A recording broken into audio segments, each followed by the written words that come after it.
Hello children, class 10th. Today I am again present with a video in which we are discussing exercise 3.3. Today we are going to start this exercise 3.3.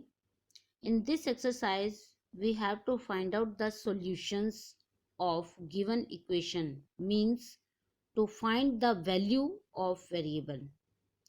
But in this exercise we are going to use the substitution method to find the value of variable. मैंने आपको starting में बता दिए the variable की value निकालने के कई method हैं और हम one by one her exercise में इनको निकालने के मेथड को यूज़ करते हुए इनकी वैल्यूज़ निकालेंगे। तो पहली जो इससे पहले वाली एक्सरसाइज थी उसमें हमने ग्राफिकल मेथड यूज़ किया था वेरिएबल की वैल्यू निकालने के लिए।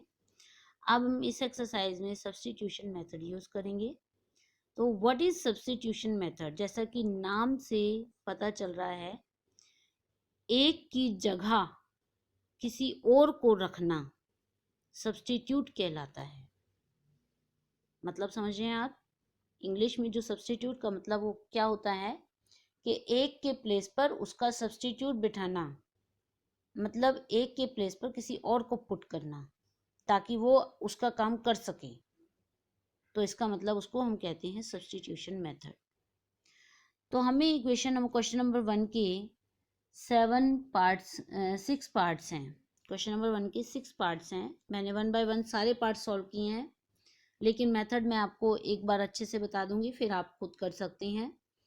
First equation, question number first का फर्स्ट पार्ट जो है उसमें ये दो इक्वेशंस दी हुई हैं, x plus y is equal to 14, x minus y is equal to 4। दो वेरिएबल हैं और दो ही इक्वेशन है, तो हम इनको दोनों को सॉल्व करके इसकी वैल्यू निकाल सकते हैं। तो पहले हमने फर्स्ट इक्वेशन में x की value in terms of y निकाल ली। x की value in terms of y, यानी कि x को अकेला छोड़ करके x की वैल्यू निकाली, y उधर जाके शिफ्ट हो गया तो 14 माइनस वाई, यानी कि x की value in terms of y निकाल ली है। अब दूसरी इक्वेशन में x के प्लेस पर ये वैल्यू पुट अप कर देंगे तो हमारी पूरी इक्वेशन y में कन्वर्ट हो जाएगी और हम वहां से y की वैल्यू निकाल लेंगे, जैसा कि मैंने नीचे किया हुआ है।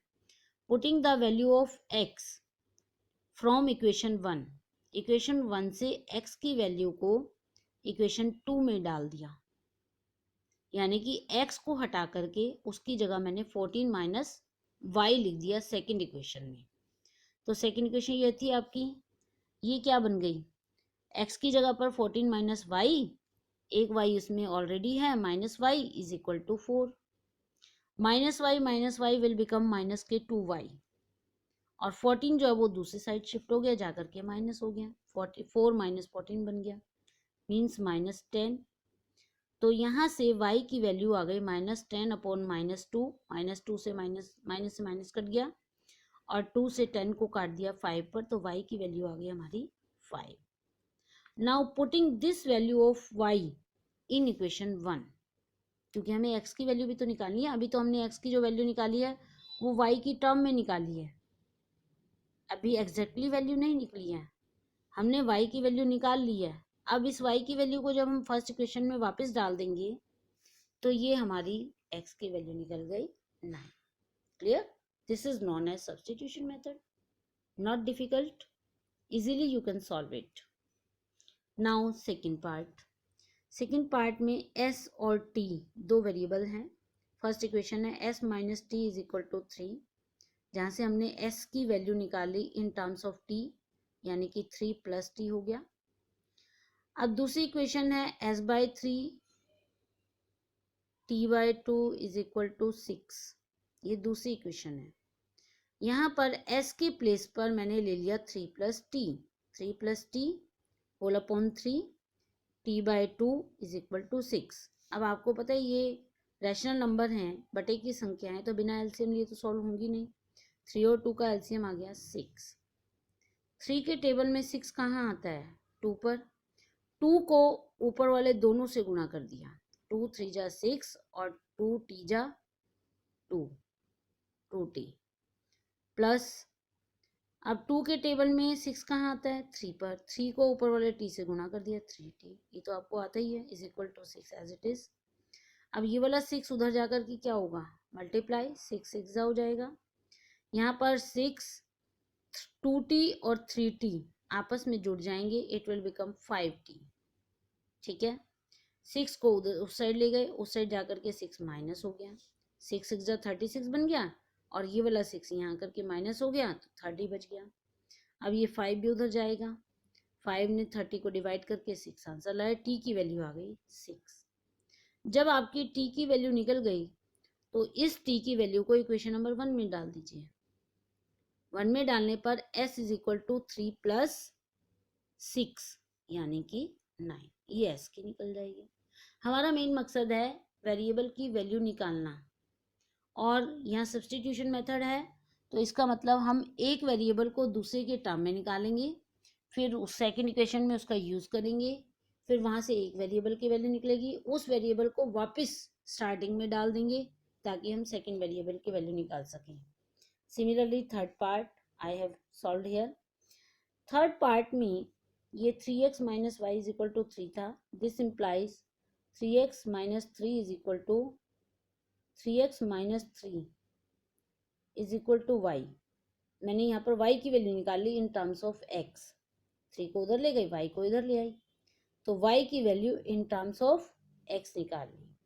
सेकेंड इक्वेशन ये है, यहाँ मैंने y के प्लेस पर 3x माइनस 3 ले लिया y के प्लेस पर, और फिर मैंने इसको सॉल्व किया तो मैंने देखा लेफ्ट हैंड और राइट हैंड दोनों बराबर हो गए, वेरिएबल सब खत्म हो गए, ना x बचा ना y बचा, इसका मतलब कहीं गड़बड़ है। फिर हमने क्या किया, a1 upon a2, b1 upon b2 और c1 अपॉन c2 निकाला। a1 3 है, a2 9 है, 3/9 का रेशो 1/3 आ गया, माइनस वाई और माइनस 3y यानी कि -1 अपॉन -3 का रेशो 1/3, और इसका रेशो भी 1/3, यानी कि तीनों का रेशो इक्वल आ गया।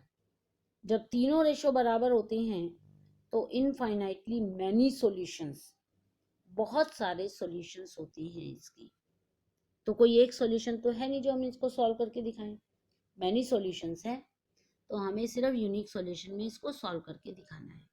ठीक है, now it's fourth part decimal की फॉर्म में है, लेकिन प्रॉब्लम नहीं है क्योंकि तरीका वही है, x को y के टर्म्स में निकाला, इस x की वैल्यू को सेकेंड इक्वेशन में यूज़ कर लिया, इसको सॉल्व करके y की वैल्यू निकाल ली।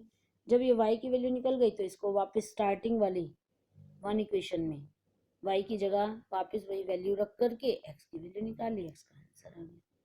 कैलकुलेशन में कहीं प्रॉब्लम आती है तो आप मुझसे पूछ सकती हैं, अदरवाइज मैंने वैसे स्टेप बाय स्टेप सारा क्लियर किया हुआ है। इसी तरह से फिफ्थ पार्ट है, x की value in terms of y निकाल ली, पहले -3 y वाली टर्म को उधर साइड शिफ्ट किया, माइनस हो गई, √2 को उधर शिफ्ट किया तो वो डिवाइड में चला गया, तो x की वैल्यू आ गई -√3y अपॉन √2, और इस x की वैल्यू को इक्वेशन नंबर 2 में डाल करके हमने y की वैल्यू निकाल ली, और जब y की वैल्यू 0 आ गई तो उसको वापस हमने इक्वेशन नंबर 1 में डाला, 1 में डालते ही y की जगह पर 0 लिखा और ये x की वैल्यू भी 0 हो गई। ठीक है, इसी तरह से ये 6 पार्ट सॉल्व किया हुआ है, कहीं पर आपको समझ में नहीं आए तो आप मुझसे पूछ सकती हैं if there is any problem. आने तो आप कैलकुलेशन वर्क है, आप खुद करेंगे तो ज़्यादा अच्छे रहेंगे। Now question number 2, second question में इसने क्या कहा है, सॉल्व दिस एंड दिस, ये दो इक्वेशंस दे रखी हैं, इनको सॉल्व करिए, एंड हेंस, और फिर निकालिए वैल्यू ऑफ m की वैल्यू निकालनी है। कहाँ से निकालनी है, जिसके लिए हमें इक्वेशन दे रखी है y is equal to mx plus 3, ये इक्वेशन दे रखी है। m की वैल्यू सिर्फ तभी निकल सकती है जब हम इसमें y और x की वैल्यू डाल दें। आप देखिए एक इक्वेशन है y is equal to mx plus 3, यहाँ से m की वैल्यू कैसे निकलेगी, एक इक्वेशन से तो 3 की वैल्यू नहीं निकल सकती, या तो y और x की पता होगी तभी हम m निकाल सकते हैं। तो y और x कहाँ से निकालें, जो हमें दो इक्वेशंस गिवन हैं वहां से हम x और y की वैल्यू निकाल लेते हैं step by step by using substitution method. यहाँ से पहली इक्वेशन से हमने 2x is equal to 11 minus 3y ले लिया, और मैंने इसको इतना ही छोड़ दिया क्योंकि यहाँ पर सेकंड क्वेश्चन में 2x था, तो इस 2x की जगह हम ये वैल्यू पुटअप कर देंगे, और ये वैल्यू निकल गई y की वैल्यू को वापस इसमें लगा दिया, तो ये वैल्यू निकल गई x की। x और y दोनों आ गए, उसको इस गिवन इक्वेशन के अंदर डाल दिया, और इसको सॉल्व करके हमने m की वैल्यू निकाल लिया। Got it? If there is any problem, any difficulty, you can ask me on my personal number. और बेटा आप इसकी कैलकुलेशन में दिक्कत आती है तो भी आप पूछ सकते हैं, किसी बच्चे को कैलकुलेशन समझ में नहीं आ रहा है तो। और you have to complete your homework up to question number 2, all parts of question number 1 and question number 2.